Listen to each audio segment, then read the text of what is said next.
everyone, what's going on? Welcome back to another edition of Did You See That? My name is Mike. So I'm a little bit late to the party, but I wanted to add my thoughts and give you guys my opinion for if you decide to check out this movie or if you'd actually even seen it. So Malignant is James Wan's latest installment. He had big success in the likes of the first Saw movie or the first Conjuring movie or even the first two Conjuring movies. And yeah, we'll not talk about the third Conjuring movie. And then he went on to Aquaman and dived his toes into the DC universe, and now he's kind of coming back to do Malignant. So let me dive into the plot of Malignant. So Madison, a young woman who's terrified by the visions of murders of strangers. However, one day she decides to take matters into her own hands and investigates those visions for herself and tries to solve the murders of the victims. So the cast in this movie stars people I've never even heard of in my life apart from one actress. So in this movie we've got Annabelle Wallis as Madison, we've got Maddie Hasson as Sydney Lake, we've got George Young as Detective Cocoa Shaw, and we've also got Michole White as Detective Regina. So what's my overall thoughts of Malignant? This movie was a big miss for me, and I don't think James Wan hit the mark at all. Going into this, I actually heard a lot of mixed thoughts and a lot of mixed feelings about this movie, which is really divided a lot of people, which it is really cool to have that discussion, and at least it's not a movie that's forgotten about within 2 days. It's actually having people talking, and even after seeing it, I want to share my opinion on it. Before I kind of crap on this movie, or at least tell you why I didn't like this movie, let's get on to my positives. So firstly, the transition sequences that our character Madison is having, who's played by Annabelle Wallis, and these visions that she's having of these deaths. The transitions between the scenes where she could just be lying in bed, or she could have just fallen down on the floor, then all of a sudden the room around her is completely changing to this setting where these murders are happening. Those effects are incredible. You can definitely tell the 40 million budget that James Wan had to play with in this movie paid off in those kind of transition set pieces scenes. There's early on in the film where Madison is running around the house through loads of different hallways and loads of different rooms, and while doing this transition piece they have this overhead shot, looks kind of like a drone, it probably isn't, but they have this overhead camera that is literally going through each and every room that she's running in, and kind of this big long one take. And there's definitely certain long takes in this movie that play out a treat. They are really a spectacle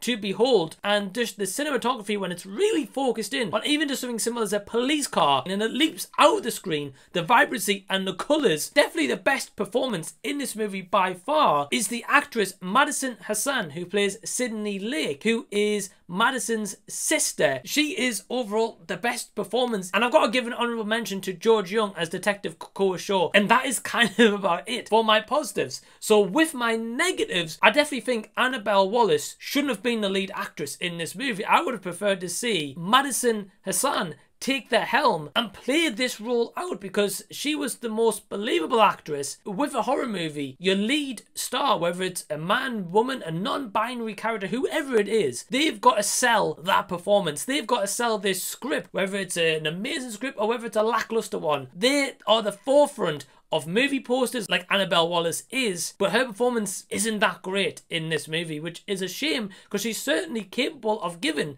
a good performance, and this could come down to the script. One of my other issues is that script. I feel like this movie tried to be kind of artistic and try to be stylized to the point where it's trying to be something different to what's already established in the horror genre. So for that aspect alone, I do respect it, don't get me wrong. They went about this the complete wrong way, and some of them CG effects, and especially one sequence that involves a police station, it was kind of like a gory, poorly put together CG Matrix.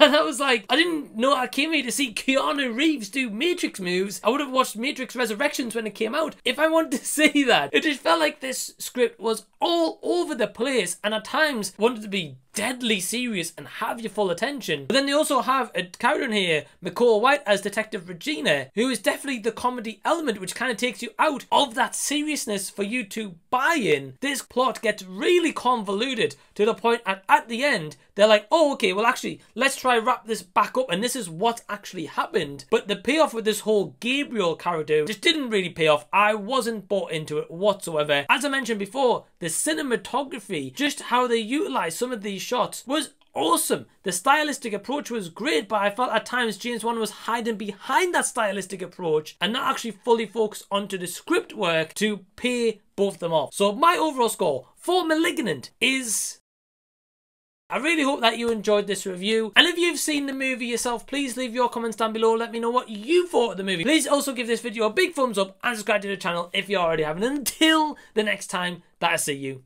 I'll be seeing you later.